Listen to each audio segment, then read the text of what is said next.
اتنے ہوشیار لوگ تھے. ایسے سب ہوشیاروں کو جمع کیا ابو جہل نے. آمنترن دینے والا کون؟ ابو جہل. کہاں جمع کیا؟ مکے میں. سب ادھر ادھر سے آ گئے. مکھیے لوگوں کا آمنترن ہوتا ہے تو نہ آتا ہے وہ بھی آ جاتا ہے. مکھیے لوگوں کا آمنترن ہے نا, سب آ گئے.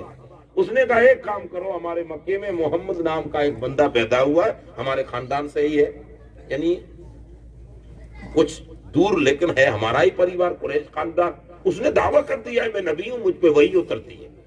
تو اس سے عربی میں ایسی مقابلہ کرو کہ چونکہ وہ تو کہیں گیا نہیں ہے, اس نے کسی کے یہاں پڑھا نہیں ہے, ہمارے سامنے ہی بڑا ہوا ہے, نہ کوئی اس کا استاد ہے, نہ ٹیچر ہے, نہ ماسٹر ہے, نہ کالج ہے, نہ یونیورسٹی ہے, نہ اسکول ہے, کچھ بھی نہیں گیا. ہمارے ساتھ ہی ابو ابا خاندان سب یہی تھے, بکریاں چرائی ہیں, اٹھنیاں چرائی ہیں, یہیں پہ گھوما پھرا ہے, کہیں گیا نہیں ہے. تم تو بڑے پڑھے لکھے لوگ ہو, دنیا بھر میں جاتے گھومتے ہو, عربی میں تمہیں بات کرنی ہے اور ایسی جم کے باتیں کرنی ہے, دو چار باتیں جس سے محمد کی زبان بند ہو جائے صلی اللہ علیہ وسلم.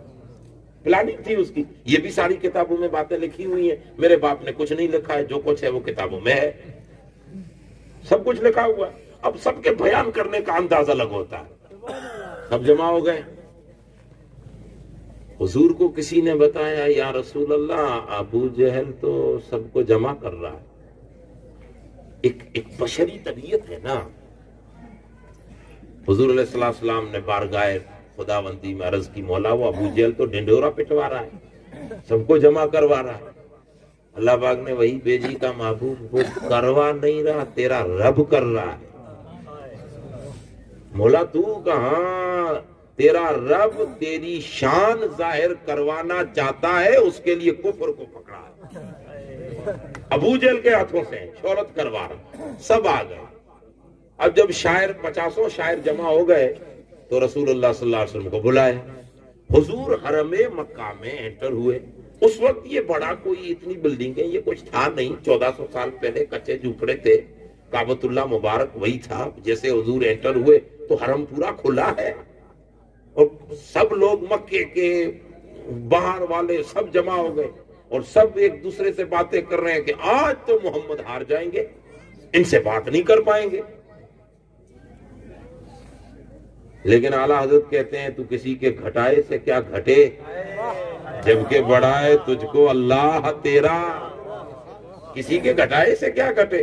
اب جیسے حضور انٹر ہوئے تو سلام کا تو اس وقت رواج تھا نہیں, کیونکہ اگر اپنے ہوتے ابو بکر عمر ہوتے تو سلام ہوتا. ابو جہل اور ان سے کیا سلام کرنا ہے, کھڑے ہو جائے گا کسی. اب رسول اللہ حرم مکہ میں تشریف لائے. ایک تو لباس عرب کا, سر پہ وہ سب باندھتے تھے, امامہ شریف, پگڑی, دعا گئے سب امامہ شریف باندھتے تھے سر پہ. اچھا, سر پہ امامہ اور لباس عرب کا, فاخرہ لباس, اعلیٰ لباس. اور ایک عجب حلیہ تھا. جو باہر کے لوگ آئے تھے ان کے پاس وہ لباس نہیں تھا جو عرب کا لباس. باقی سب لوگ وہی لباس میں, اسی لباس میں کھڑے. اب 10 لوگ, 15, 20, 50 لوگ, بڑے بڑے, پورا حرم بھرا ہے. اور جیسے ہی حضور تشریف لائے تو مولا علی المرتضیٰ فرماتے ہیں رسول اللہ کی چال خدا نے ایسی رکھی تھی. مولا علی روایت کرتے ہیں کہ دور سے کوئی دیکھے تو کان وجیہن اشد وجیہ, اتنے روبدار تھے کہ دور سے دیکھو تو آدمی ڈر جائے. اور جب حضور دور سے قریب آتے نظر آئے, جیسے جیسے قریب بڑھے تو ڈر نکلتا جائے اور حضور کے لیے محبت بڑھتی جائے.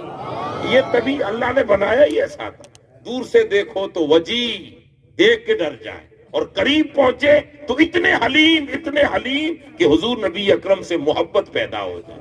اب جیسے ہی حضور دور سے تشریف لائے تو اب یہ جو باہر کے لوگ تھے, جو اوریجنل مکہ کے تھے, وہ تو رات دن دیکھتے ہیں. یہ باہر والے لوگ تھے, یہ ایک دوسرے کو ٹھوسا ٹھوسی کرنے لگے. یہ محمد ہے. اچھا, عمر کتنی ہے؟ 50 سال. اور حضور نبی اکرم صلی اللہ علیہ وسلم, اللہ پاک نے ایک تو حسین اور قد و قامت بھی, مطلب یوں لگتا تھا کہ ہزاروں میں حضور کھڑے ہوں تو سب سے اونچے نظر آتے تھے. اتنی ہائٹ اونچائی پر بھی نہیں تھی, یہ برابر جو انسانی ہائٹ ہے, لیکن اللہ نے ان کے رتبے کو ہی اونچا رکھا تھا کہ محبوب کسی لحاظ سے کسی کے برابر بھی نہ دکھنے چاہیے. اونچے دکھیں. اب جیسے حضور تشریف لائے نا تو یہ ایک دوسرے کو ارے یہ ہے جنہوں نے پہلی بار یہ ہے. اب حضور نبی اکرم جیسے ہی تشریف لائے تو جو باہر کے لوگ تھے نا وہ تو اپنی بھاشا ہی بھول گئے. دکھتے ہی آئے تھے کچھ سنانے. ابو جہل نے آمنترت کیا تھا کہ آپ کو کوئی تقریر کرنی ہے, کسی کو شعر و شاعری کرنی ہے, حضور کو ہرانے کی کیا بات رہی, ابھی تو کچھ بولے ہی نہیں. دیکھتے ہی ان کے تو ہوش اڑ گئے. اور اب وہ جو آئے تھے وہ آپس میں کہنے لگے اتنے خوبصورت ہم نے تو دیکھا ہی نہیں ہے. دوسرا کہنے لگا یہ یوسف تو نہیں آ گئے مصر والے. تیسرے نے کہا یوسف نہیں, یہی تو محمد ہے کہ جن کو اللہ نے یوسف کو اس کے حسن کا آدھا حسن عطا فرمایا. اب جیسے قریب پہنچے سیدھے کعبۃ اللہ میں آئے, جو معمولات تھے کیے. اب حضور نے کھڑے ہو کے اتنا ہی پوچھا ابو جہل کیوں منگایا مجھے. اب جو ان کی فصاحت اور بلاغت تھی تو ابو جہل نے ان کو کہا یہ جواب دو, ان کو جواب دو. یہ قرآن ان پہ اترتا ہے, ایسا دعویٰ کرتے ہیں کہ میں نبی ہوں, کچھ ان کو پڑھ کے سنا. تو وہ جو سنانے والے تھے نا وہ حضور کی تعریف کرنے لگے. وہ الٹا ہو گیا, تعریف کر سب لوگ ایک زبان. اچھا تعریف میں کیا کہا, اعلیٰ حضرت نے یوں عکاسی کی ہے تیرے آگے یوں ہے دبے لچے فصحا عرب کے بڑے بڑے. کوئی جانے منہ میں زبان نہیں بلکہ جسم میں جان نہیں. تو کہا تو کیا کہا, وہ کمال حسن حضور ہے کہ غمان نقص جہاں نہیں. یہی پھول خار سے دور ہے, یہی شمع ہے کہ دعا نہیں. میں نثار تیرے کلام پر ملی یوں تو کس کو زبان نہیں. وہ سخن ہے جس میں سخن نہ ہو, وہ بیاں ہے جس کا بیان نہیں. سرور کہوں کہ مالک ہو, مولا کہوں تجھے, باغ خلیل کا غلے زیبا کہوں تجھے. اللہ رے تیرے جسم منور کی تابش ہے, ہیرا ہوں میرے شاہ میں کیا کیا کہوں تجھے. تیرے تو وصف عیب تناہی سے ہے بری, جانے جامے جانے تجلا کہوں تجھے. بس رضا نے ختم سخر اس پہ کر دیا, خلق کا آقا خالق کا بندہ کہوں. سبحان اللہ. نعرہ تکبیر, نعرہ رسالت. اب ابو جہل ان کو کہتا ہے ارے بھائی میں نے منگایا ہے, محمد نے نہیں آمنترن کیا تمہیں, کیا بول رہے ہو, تعریف کر رہے ہو, اس کو جواب دو. وہ سر جھکا کے کہتے ہیں ابو جہل یہ تو ہم 100 ہیں, کروڑ جمع کر دے تو محمد کا مقابلہ کوئی نہیں کر سکتا صلی اللہ علیہ وسلم. ٹھیک ہے وہ تو چلے گئے.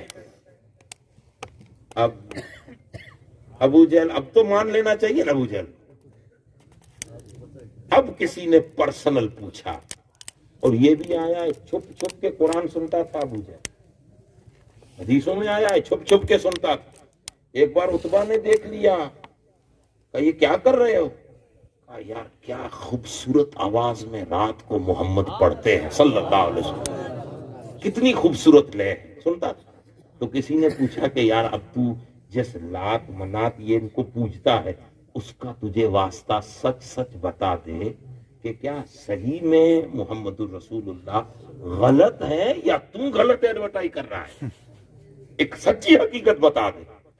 تو اس نے جواب دیا تھا, اس پر میں نے بات سنائی ہے, یہ جواب دیا تھا کہ یار بات تو کھلی یہ ہے کہ کائنات میں اس محمد جیسا کوئی نہ تھا نہ ہے نہ آئے گا.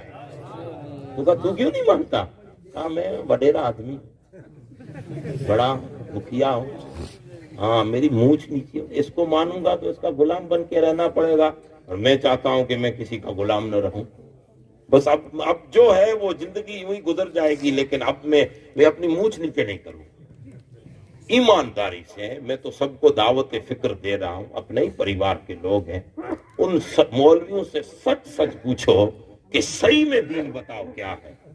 وہ کہیں گے وہ آپ ہاں کر لے نا, جو ہم مانتے ہیں حضور کو اگر وہ مان لے تو پھر ہم کہیں گے اتنے سالوں تک دھوکہ دے رہے تھے ہمیں. ان کی مونچھ نیچے ہو رہی ہے, ان کا پیٹ یہ پل نہیں رہا ہے, دنیا کے سکے بند ہو رہے ہیں.